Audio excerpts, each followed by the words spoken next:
오늘 말씀의 제목은 종교개혁 500주년을 맞아, 이러한 제목으로 함께 은혜를 나누도록 하겠습니다. 한번 따라해 주시면 감사하겠습니다.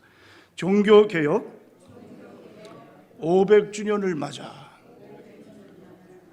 또 우리 전우자 위에 두세 사람 이상 함께 인사해 주시고 말씀을 듣기로 하겠습니다.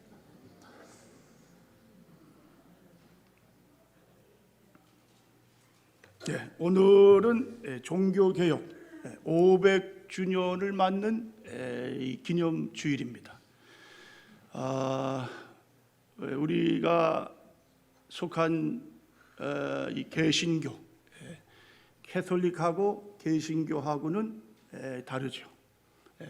마틴 루터가 1517년 10월 31일 날 로만 캐톨릭의 반기를 들면서 이 비텐바르크 교회 정문에다가 95개 조의 이 반박문을 붙입니다. 그러니까 캐톨릭은 이렇게 잘못됐다.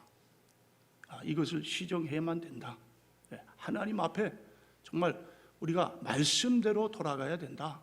자, 그러면서 이 반기를 듭니다. 자, 그런데 캐톨릭에서 가만히 있겠어요? 수백 년 캐톨릭의 세력이 그냥 모든 세계를 장악한 가운데에 한 사람, 마틴 루터란 젊은 사람이 갑자기 무슨 교리를 들고 나와가지고 자, 이렇게 반항을 하는 그러한 것을 가만히 두고 있질 않았어요. 갖은 핍박, 시련, 고통, 어려움을 당하면서도 끝내 하나님께서 개신교를 어떻게 해요? 이 땅에 이제 탄생할 수 있도록 그렇게 하나님께서 만드신 날, 그것이 바로 종교 개혁의 날입니다. 그래서 우리 개신교는 10월 마지막 주일을 종교 개혁 주일 그렇게 정하고 온 세계 우리 개신교들 장로교, 침례교, 감리교, 성결교, 순복음 할 것 없이 이 종교 개혁 주일을 우리는 지키고 있습니다. 그래서 오늘 이렇게 특별히 500주년을 맞았어요. 500주년. 아마 전 세계 우리 개신교가 그 있는 모든 곳에서 이 날을 기념하면서 하나님 앞에 이렇게 예배를 드리고 있습니다. 그러니까 이 날이 없었으면 우리는 뭡니까? 우리는 계속해서 천주교를 믿어야 되는, 그리고 천주교를 믿지 않으면 그저 그냥 우상 섬기는 그러한 가운데에 우리가 살아가야만 합니다. 자, 그런데 우리에게 이렇게 하나님의 뜻 가운데 마틴 루터라는 한 사람을 통해서 정말 성경으로 돌아가고 오직 믿음, 오직 은혜, 오직 예수 그리스도, 오직 하나님께 영광, 5대 이 교리를 통해서 종교 개혁이 탄생이 됩니다. 여러분들께서도 잘 아시겠지만 천주교에서 믿는 이 교리가 우리 개신교하고 좀 다른 점이 많이 있어요. 천주교에서는 하나님을 하나님이라고 부르지 않습니다. 하느님. 그러니까 하느님이라는 것은 하눌림을 이렇게 약칭을 해가지고 이게 우리나라 문법으로 이렇게 따져서 하느님으로 바뀌게 된다. 이렇게 해서요. 하느님이다. 이것은 우리 개신교는 아니다. 오직 하나님이다. 하나님은 하나밖에 없으시다. 하나밖에. 그래서 하나, 둘, 셋. 하나님. 그러나 천주교의 그 개념으로는 우주와 신을 같이 동일시한다. 하느님을 믿는 거예요. 천주교. 천이라는 것은 하늘천이에요. 거기서 하나님을 하늘님으로 믿는 거예요. 그리고 천주교는 구원론에 있어서 마찬가지예요. 오직 예수 그리스도만이 우리는 뭐라 그럽니까? 구원이다. 구원. 구원의 길은 예수님밖에 없다. 그런데 천주교는 아니에요. 구원의 길은 여러 가지가 있다. 자, 우리는 뭡니까? 이신득의. 뭐예요? 신, 믿을 신. 믿음으로 의롭게 된다. 득의를 한다. 천주교는 이행득의, 행함으로 의를 얻는다. 그러니까 선한 일을 함으로 해서 뭐예요? 구원을 받을 수 있다. 그것이 천주교가. 또 마리아를 통해서 하나님 앞에 마리아가 중보자가 됩니다. 마리아를 숭배합니다. 마리아가 예수님보다 더 높이 올라갔어요. 이것은 절대로 우리 개신교에서는 있을 수 없는 일이에요. 예수님보다 어떻게 사람이 더 높이 올라갈 수 있느냐? 사람을 어떻게 숭배하느냐? 개신교는 예수 그리스도예요. 그러나 천주교는 아니라는 거예요. 천주교. 자, 이러한 것들을 마틴 루터가 마음의 통달을 하는 거예요. 이건 성경적이 아니다. 그래서 이 천주교에 대항을 해가지고 정말 하늘과 뭐예요? 그냥 작은 돌 하나의 싸움이 이제 시작이 되게 됩니다. 자, 그래서요, 오늘 저는 종교개혁주의를 맞아서 다시 한번 우리가 개혁적인 신앙을 가져야 되겠다. 여러분, 개혁이라는 것은요, 날마다 이루어져야 됩니다. 한번 개혁하고 끝나는 것이 아니라 내가 예수님을 믿고 말씀을 읽고 잘못된 것이 있으면 그때마다 회개하고 나를 어떻게 해요? 깨트려서 쳐서 하나님 앞에 복종하고 오직 예수 그리스도가 가신 길을 나도 그분을 따라가는 거예요. 십자가의 길을 가는 거예요. 믿음으로 살리라. 이것이 바로 우리 개혁신앙인의 그러한 마음 중심이 되어야 된다. 자, 그것을 우리가 한번 오늘 함께 나눠보면서 한번 하나님의 말씀에 비추어 보는, 그리고 내가 올바른 그리스도인이 되는 그러한 시간을 함께 가져보도록 하겠습니다. 자, 여러분, 우리나라가 이 처음으로 이 기독교가 들어온 해가 1885년. 근데 어떤 분들은 1884년이다 이렇게 주장하는 사람도 있어요. 1년 차입니다. 1년. 왜 이런 차이가 나느냐? 그것은 1884년에 저 미국의 북장로교회에서 알렌이라는 선교사가 들어와요. 알렌이라는 사람은 우리나라가 세국 정치를 이제 어떻게 해요? 그것이 이제 다 끝나면서 정식으로 미국의 공사가 한국에 들어오고, 그때에 알렌이라는 선교, 이분은 의사입니다. 그래서 그때에 우리나라에 정식으로 중재원이라는 병원이 설립이 됐어요. 그래가지고 이 알렌이라는 선교사가 병원 의사로 일을 합니다.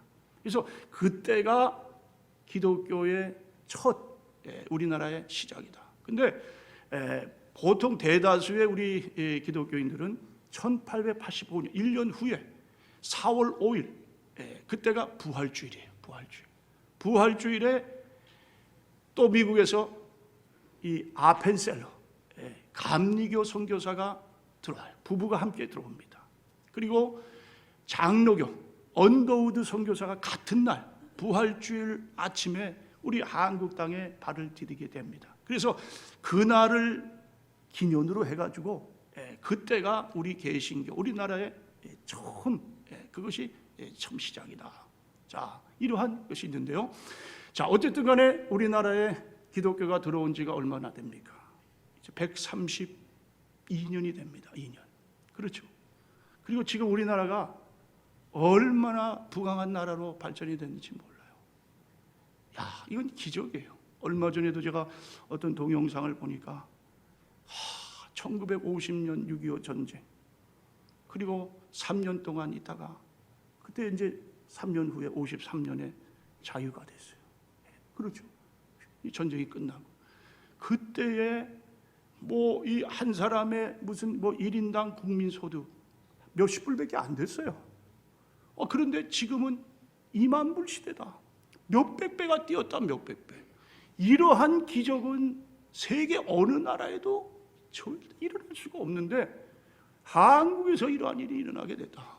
이건 뭡니까? 아무리 사람이 열심히 살고 사람이 뭐 길고 날고 뛴다 할지라도 하나님께서 함께 하시지 않으면 이러한 일이 일어날 수가 없다. 그러니까 하나님의 뜻이 마지막 때에 우리 한국에 있다. 저는 그렇게 생각을 합니다. 야, 이건 마지막 때에 한국을 들으셔서 세계 선교의 전초지로 삼으시고 이제 땅끝까지 복음을 증거하게 하셔서 주님 오시는 날을 어떻게 해요? 맞이하게 하는 그러한 아주 최후의 우리 그 선교지 전초지가 바로 우리 대한민국. 그래서 우리나라 선교사 수가요 지금 한 2만 7천 명. 두 번째예요. 그것도 놀라운 거예요. 그렇죠? 얼마나 놀랍습니까? 그저 기독교 역사가 100몇 년이 영국 같은데 유럽의 나라들은요 이게 얼마나 거기가 그냥 처음부터 이 수천 년이 되는 거예요. 그런데 우리나라는 기독교가 이렇게 놀랍게 성장을 하는 거예요. 자, 그리고 우리나라 교회 수가요 찾아보니까 이게 최근의 기록이 없더라고요. 어디 있는데 못 찾는 건지. 그래서 2014년 JTBC 이 한국의 뉴스 채널에서 조사를 했는데 7만 8천 개의 교회가 있다. 놀라운 거예요. 7만 8천. 그리고 그때의 편의점 이 가게 수가 2만 5천 개가 있다고 합니다. 그러니까 편의점 곳곳에 편의점이 얼마나 많아요. 골목골목 우리 한국에. 그런데도 편의점보다도 교회가 3배 이상, 3배나 더 많은 것이 이러한 발전을 골목골목마다 십자가가 올라가고 복음의 기수들이 나가서 골목골목마다 이 복음을 전하고 자, 이렇게 우리 대한민국이 하나님의 축복을 받은 날. 그런데 여러분 오늘날 우리 기독교인들이요 얼마나 욕을 먹는지 몰라요. 참 고개를 들 수 없을 정도로 아주 부끄러운 것이 오늘날 우리 기독교인들의 모습입니다. 사람들이 손가락질로 비웃고 왜 그렇게 됐을까요? 그것이 누구의 책임일까요? 오늘날 바로 여러분과 저의 우리들이 잘못하고 있으니까 예수 그리스도의 향기를 품지 못하니까 빛과 소금의 역할을 감당하지 못하니까 이렇게 세상 사람들에게 도리어 비아냥을 삼는 그러한 기독교가 되다. 자, 그래서요 오늘 저는 여러분과 함께 종교개혁 마틴 루터가 제창을 하고 자 그때의 그 신앙 그 복음으로 다시 돌아가자.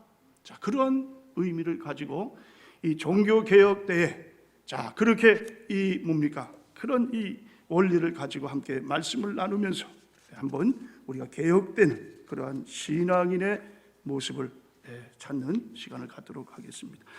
자 오늘 이 진정한 개혁, 자 개혁을 일으키기 위해서요. 첫 번째 오직 말씀이다. 말씀.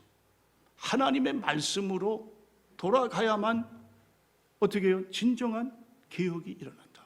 개혁이 일어난다. 자 그렇죠. 자 로마 캐톨릭이요 성경의 권위보다 교권의 권위를 더 어떻게 해요? 힘을 입었습니다. 더 중요하게 생각을 했어요. 가경이라는 것을 정경에다가 끼워 넣었어요. 가경이라는 것은 뭐냐면 성경 안에 들어갈 것인가 안 갈 것인가 자 이렇게 이 논란이 되는 그러한 책들이 있습니다. 예를 들면 뭐 마리아전, 도마복음, 마카비, 1, 2서 뭐 이러한 것들이 많이 있는데 자 그것을 성경에다가 포함을 시킨 거예요. 교황의 말 한마디가 성경의 권위와 같아졌어요. 불가견의 교회가 어떻게 해요? 이것은 절대 무효하게 돼버렸어요. 교회에서 한번 정해진 법은 이것은 성경이다.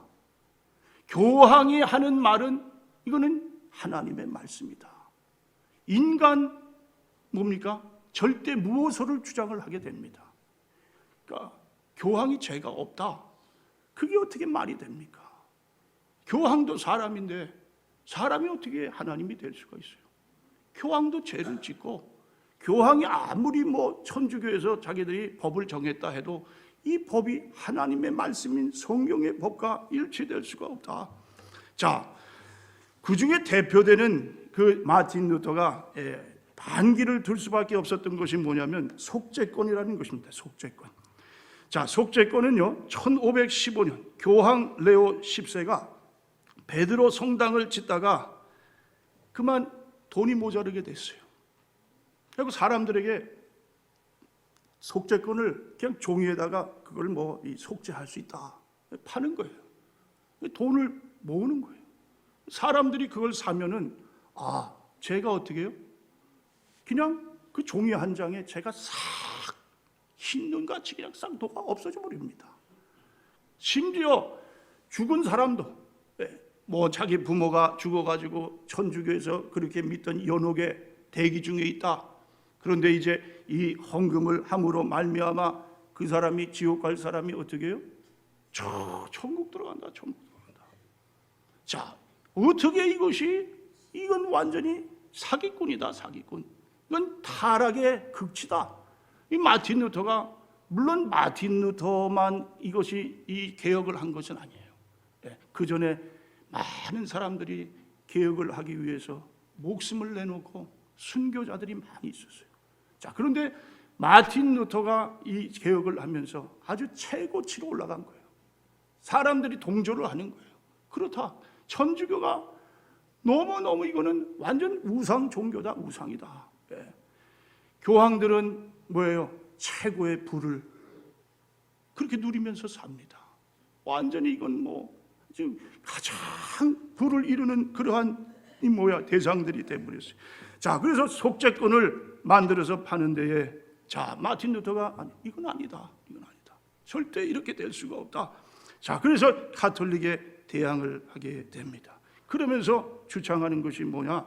오직 성경이다. 오직 솔라, 오직 바이블.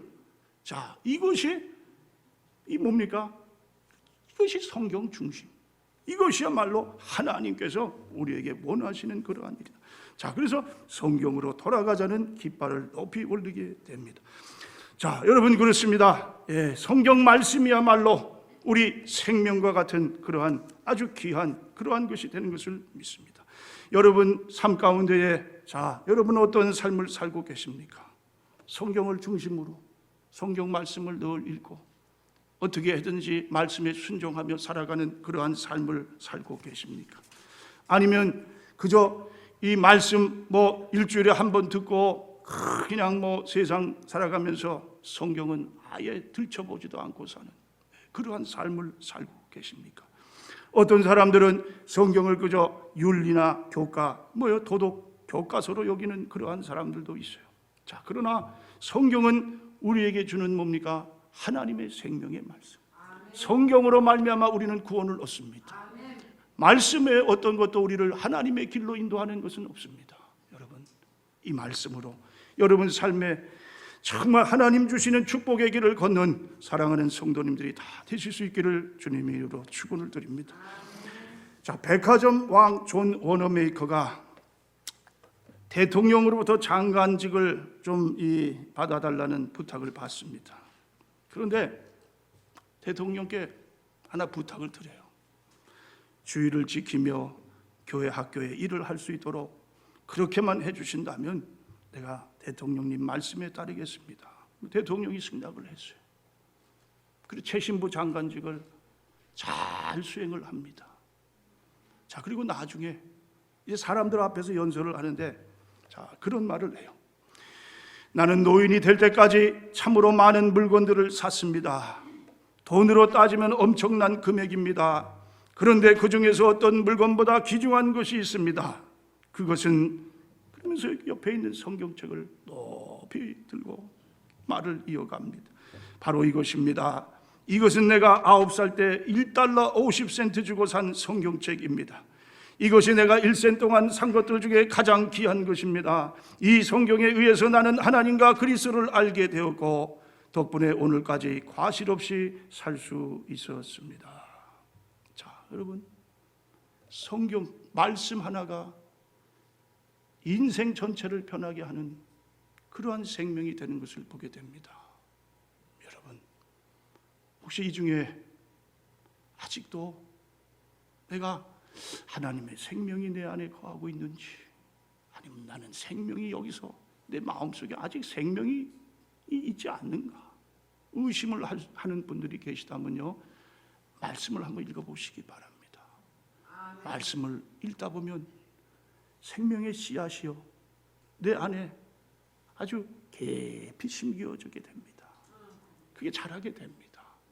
그리고 많은 생명의 결실들이 맺어지는 축복을 받게 됩니다. 자, 오직 말씀으로 돌아가야 된다. 이것이 마틴 루터가 종교 개혁을 하면서 첫 번째 외쳤던 말씀. 두 번째는요, 자, 오직 믿음이다. 믿음. 네. 믿음으로 어떻게 해요? 구원을 얻는다. 자, 마틴 루터가 원래는 법학을 공부하는 학생이었어요. 근데 어느 날 친구와 함께 길을 갔다가 소낙비가 그냥 뭐 엄청나게 내려 입이 막 그냥 쏟아집니다. 거기다가 번개가 치게 됐어요. 근데 친구가 번개에 맞아서 그 자리에서 죽사를 했어요. 그래서 마틴 루터가 아니다, 법학을 포기했어요. 그리고 어거스틴 수도원으로 수도사로 들어갔어요. 그러면서 이 구원 때문에 얼마나 많은 갈등을 하는지 몰라요. 네.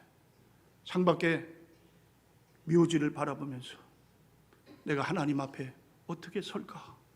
하나님 앞에 설 수 있을까? 나는 죄인이다. 자, 그 당시 캐톨릭은요, 바로 이 행위가 주제가 돼서 행위, 고행을 한다, 뭐 기도를 한다, 금식을 한다. 아무리 그러한 많은 행위로 하나님 앞에 나아갔는데도 마음에 그 갈등은 끝나지가 않았어요. 어떻게 하면 정말 구원의 확신을 가질 수 있을까? 어떻게 하면 인간은 이 성경에서 말하는 구원을 얻을 수 있을까?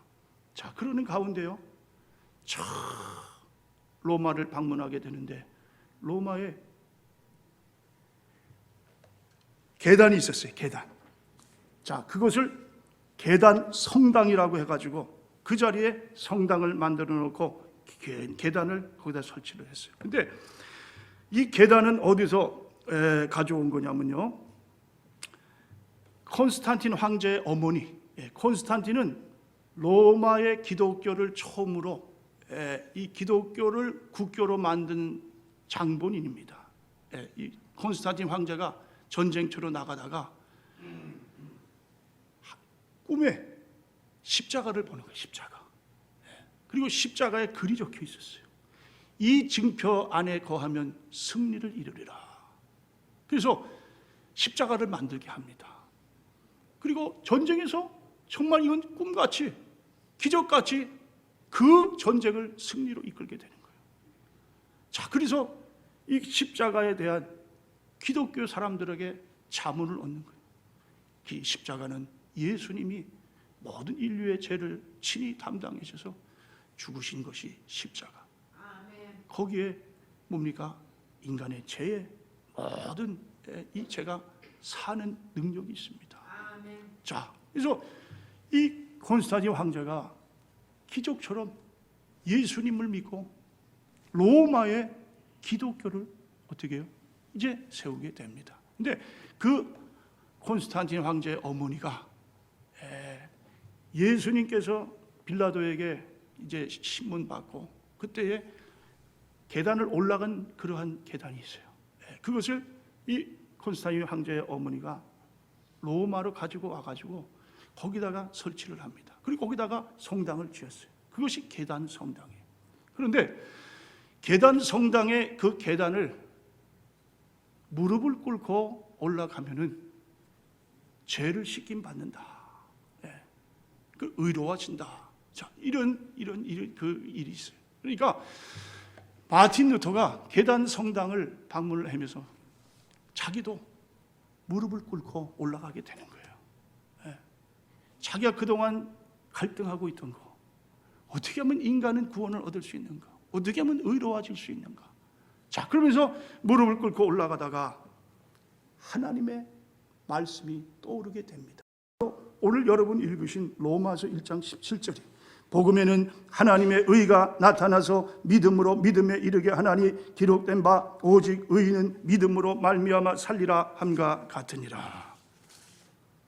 마틴 루터가요 그것을 깨닫게 됐어요. 그렇다. 인간이 구원받는 것은 인간의 어떠한 선행, 인간의 행위로서는 도저히 구원받을 길이 없다. 구원은 오직 하나님께서 은혜로 주시는 것이다. 믿음이다. 믿음으로 우리는 구원을 얻는다. 이것을 깨달았어요. 그리고 그것을 위해서 생명을 바치고 그렇게 개혁을 일으키는 그러한 자가 돼요. 자, 여러분 그렇습니다. 캐톨릭 천주교는요 아직도 행위를 주장합니다. 행위로서 인간은 구원을 얻을 수 있다고 합니다. 속죄권, 불쌍한 사람을 도와주고 자선을 하고. 자, 그런데요 그거는 성경적이지 않다. 아무리 인간이 애를 쓰고 아무리 자기 모든 것을 다 팔아서 가난한 사람들이 갖다 준다 할지라도 그 사람은 어떻게 구원받을 수가 없다는 거예요. 0.00001%도 인간의 행위로서는 구원받을 그러한 사람입니다. 구원은 오직 뭐예요? 예수 그리스도예요. 예수 그리스도가 나를 위해서 십자가에 달려 죽으셨어요. 그걸 믿는 거예요. 믿기만 하면 되는 거예요. 그리고 나를 위해서 3일 후에 부활하셨다. 그분이 주님이시다. 그렇습니다. 이것이 기독교의 핵심이다. 자, 그 다음에 세 번째입니다. 자, 세 번째, 진정한 개혁. 이것은요, 신자들은 모두 다 하나님 앞에 제사장이다. 제사장. 성경이 우리에게 친히 그렇게 말씀을 하셨어요. 베드로전서 2장 5절, 너희는 산 돌같이 신령한 집으로 세워지고 예수 그리스도 말미암아 하나님이 기쁘게 받으실 신령한 제사를 드릴 거룩한 제사장이 될지니라. 오직 너희는 택하신 족속이요 왕 같은 제사장이요. 자, 우리가 누구라고요? 제사장이에요. 제사장. 구약 시대에는 인간이 하나님 앞에 나아가려고 하면은 누구를 통해서 나갑니까? 제사장을 통해서 나가야 돼요. 제사장 앞에 나가서 제물을 갖고 갑니다. 그리고 자기 죄를 다 그 짐승에다가 어떻게 해요? 그냥 다 머리 위에 손 얹고 내 죄는 이제 네 것이다. 그러면 제사장은 그 짐승을 가져다가 각을 뜨는 거예요. 쪼개고 또 태우고. 자, 그래서 하나님 앞에 드리게 됩니다. 그러면 그 짐승을 갖다 바친 사람의 죄는 사함을 받았다. 그런데 그게 그때뿐이에요. 그때뿐이야. 또 가서 나가서 또 죄를 져. 그러니까 또 제사를 드려야만 돼요. 또 제사장 앞에 나아갔어요. 제사장을 통해서 제사장의 중보의 그런 길이 되는 거예요. 자, 캐톨릭에서도 마찬가지입니다. 캐톨릭에서는 마리아가 중보자가 되어버렸어요. 마리아를 통해서만 하나님께로 나아가는 그러한 법이 되어버렸어요. 예수님보다도 마리아가 더 위가 되어버렸어요. 마리아를 숭배하게 됐어요. 마리아가 높아졌어요. 자, 여러분, 그것은 뭡니까? 그건 말이 안 되는 거예요. 마리아는 예수님을 성령으로 잉태해서 그저 이 땅에 예수님을 오게끔 한 통로의 역할이 통로. 도구예요, 도구. 실체가 될 수가 없어요. 실체는 예수 그리스도. 하나님의 실체예요. 근본 진리예요. 그런데 마리아를 자꾸만 끌어다가 마리아를 통해서 하나님 앞으로 나아가고 마리아를 통해서 내가 간절히 소원하는 것들이 거의 통해서 이루어지고. 자, 그것은 뭐예요? 아니다. 자, 예수님이 뭡니까? 십자가에 달려 돌아가실 때 성전의 휘장이 어떻게 됐습니까? 위로부터 아래로 쫙 갈라지게 됐어요. 자, 그것은 무엇을 뜻하느냐? 하나님이 자, 이 높은 천장에 달려 있는 뭡니까? 휘장을 어떻게 밑에서 쪼개야 그것이 이게 쪼개지지 위에서부터 갈라질 그러한 것이 어떻게 됩니까? 하나님께서 친히 그걸 갈라 놓으셨다. 왜 그렇습니까? 누구든지 와라. 누구든지 돈 없는 자도 와라. 값없이 와서 살아. 어떠한 죄인들도 다 나와라. 내게 나오면 어떻게 해요? 내가 너희를 살리리라. 그러니까 이제는 누구든지 나갈 수 있는 거예요. 여러분들이 신부 앞에 가서 고해성사를 해가지고 그 신부가 여러분의 죄를 맡아가지고 하나님 앞에 나아가서 하나님 앞에 빌면 제가 용서를 받는다. 그거는 성경적이지가 않다. 마틴 루터가 그랬어요. 마틴 루터가 너무너무 갈등을 하니까 그냥 신부한테 불운하게 쫓아가는 거예요. 죄만 지면. 그리고 고해성사를 합니다. 그래서 그런 말이 있어요. 이 마틴 루터에게, 야 루터야, 이제 너는 죄가 이제 너 생각날 때마다 그때 오지 말고 죄를 좀 모아가지고 그런 후에 좀 와서 해라. 자, 여러분, 인간이 어떻게 사람을 통해서 하나님 앞에 나아갑니까? 여러분 자신 한 사람 한 사람이 이제는 뭐예요? 신약의 제사장. 여러분이 홀로 하나님 앞에 당당히 나아갈 수 있는 거예요. 하나님 앞에 찬양하고 하나님 앞에 기도하고 또 정말 하나님 주시는 은혜를 어떻게 해요? 바로 하나님이 주실 때 받아가지고 이 세상에서 신앙인으로서 하나님 앞에 영광을 돌리는 그러한 삶을 살 수 있게 됐다. 자, 여러분, 이게 바로 만인 제사장설입니다. 만인 제사장. 개신교 마틴 루터는 우리 누구나가 다 하나님 앞에 제사장입니다. 여러분 한 사람 한 사람이 하나님 앞에 담대히 나갈 수 있습니다. 구한 것 하나님께서 다 누구를 통해서 주는 게 아니에요. 마리아를 통해서 주는 게 아니에요. 베드로를 통해서 주는 게 아니에요. 하나님이 직접 우리에게 주시는 축복. 여러분들이 다 이러한 축복을 받고 이 축복을 나누면서 이 험한 세상, 제약된 세상, 하나님의 축복된 주인공들이 다 되실 수 있기를 바랍니다. 오늘 종교개혁 기념주일입니다. 이 날을 그냥 우리가 그냥 절기 하나로 그냥 지나가는 하나의 그냥 특징적인 그러한 날로 삼는 것이 아니라, 내가 하나님의 자녀, 정말 많고 많은 사람 중에 하나님이 나를 특히 이렇게 뽑아주셨구나, 세워주셨구나, 하나님의 일꾼 삼아주셨구나. 그리고 내가 이제 하나님 앞에 서게 될 텐데 어떻게 설까? 하나님을 기쁘시게 하고 영화롭게 하고 하나님 앞에 받은 은혜, 하나님 그냥 티끌만치라도 돌려드리는, 그래서 이 땅에 하나님의 나라를 세우고 하나님의 뜻을 이룰 수 있는 여러분과 제가 될 수 있기를 주님의 이름으로 축원드립니다. 기도하겠습니다. 하나님 감사합니다. 그렇습니다. 오늘 종교개혁 500주년 참 뜻깊은 날을 맞아